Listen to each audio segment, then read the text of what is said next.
Mising autonomous কাউন্সিলৰ আজি Mising autonomous council super league football কম্পিটিশ্যনৰ আজি চতুৰ্থ সংস্কৰণ আৰু এই চতুৰ্থ সংস্কৰণ আমি চিমেণ্ট চাপৰি মিনি ষ্টেডিয়ামত আমি জন বীৰ বাছনি শিবিৰ আমি মিচিং অট'নমাছ কাউন্সিলৰ যি ৩৬টা সমষ্টি আছে ৩৬টা সমষ্টিক ৬টা ভাগতে বিভক্ত কৰি আমি ৬টাকৈ সমষ্টি এটা জন তেলে এজন বিজন চি ডি ই এফ জন আৰু আমাৰ হৈছে এই ২০ জন আৰু মিচিং অট'নমাছ কাউন্সিলৰ লক্ষ্য আৰু উদ্দেশ্য হৈছে যে প্ৰতিভাৱান খেলুৱৈসকল য'ত আমাৰ অঞ্চলত আছে সেই কেইজনক আমাৰ উলিয়াই অনাটোৱে প্ৰথম লক্ষ্য। দ্বিতীয় লক্ষ্যটো হৈছে আজি খেলৰ দ্বাৰাও জীয়াই থাকিব পাৰি, ক্ৰীড়া জগতৰ দ্বাৰাও জীয়াই থাকিব পাৰি, বহু উদাহৰণ আছে আৰু আমি বিচাৰিছোঁ মিচিং অট'নমাছ কাউন্সিলে ক্ৰীড়াৰ দ্বাৰা আমাৰ ল'ৰা ছোৱালীবিলাকে জীৱন জীৱিকা হিচাপে লৈ পেলাই জীয়াই থাকিব পৰাৰ এটা নতুন এটা ৰাস্তা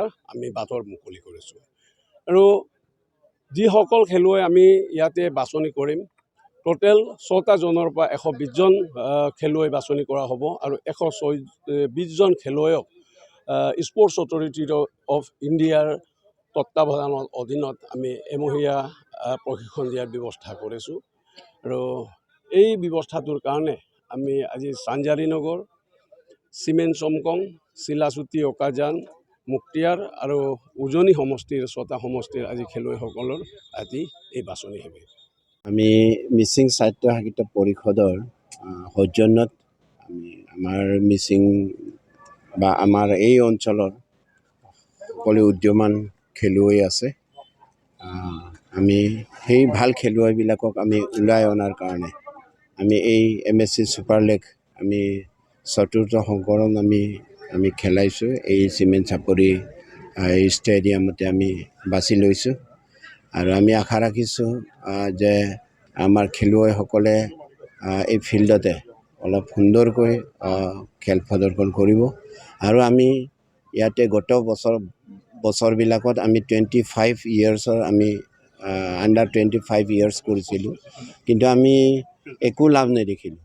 আমি সৰু ল'ৰাবিলাকক যদি আমি কৰোঁ যেনে আমি 17 বিল' 17বিলাকৰ আমি এতিয়া খেলুৱৈসকলক ল'ব বিচাৰিছোঁ আৰু তেখেতসকলক পাৰদৰ্শিতা অনুযায়ী আমি চিলেকশ্যন কৰি পেলাই একমহীয়া ট্ৰেইনিং আমি গোগামুখত দিয়াৰ কাৰণে আমি এনেকৈ প্লানিং এটা কৰিছোঁ।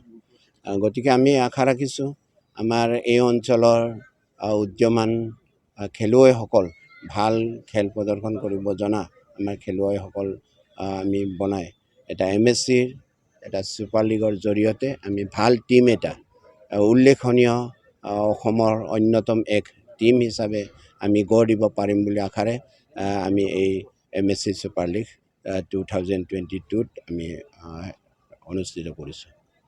শ্ৰদ্ধাৰ কোকৰাঝাৰবাসী জনগণ, ইয়াৰ দ্বাৰা কোকৰাঝাৰ নগৰ কাৰ্যকৰ্তা সমিতিৰ অন্তৰ্গত অঞ্চলত বসবাস কৰা জনগণলৈ এটা জৰুৰী ঘোষণা আগবঢ়োৱা হৈছে।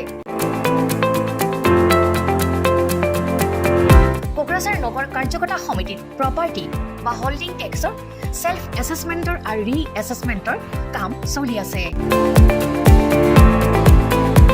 যিসকলে সেল্ফ এছেছমেণ্ট আৰু ৰি এছেছমেণ্টৰ কামবোৰ এতিয়ালৈকে সম্পূৰ্ণ কৰা নাই তেওঁলোকলৈ আমাৰ বিনম্ৰ অনুৰোধ,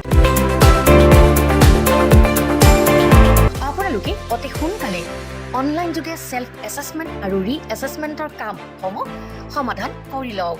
তাৰ বাবে আপোনালোকে অনলাইন যোগে প্লে ষ্ট'ৰলৈ গৈ Assam property tax apps download কৰি এই এপছৰ দ্বাৰাই আপোনালোকৰ আধৰুৱা কামবোৰ সম্পূৰ্ণ কৰি ল'ব পাৰিব। নতুবা play.google.com/store/apps/ৱেবছাইটৰ জৰিয়তেও আপোনালোকে আপোনালোকৰ কামবোৰ সমাধান কৰি ল'ব পাৰিব।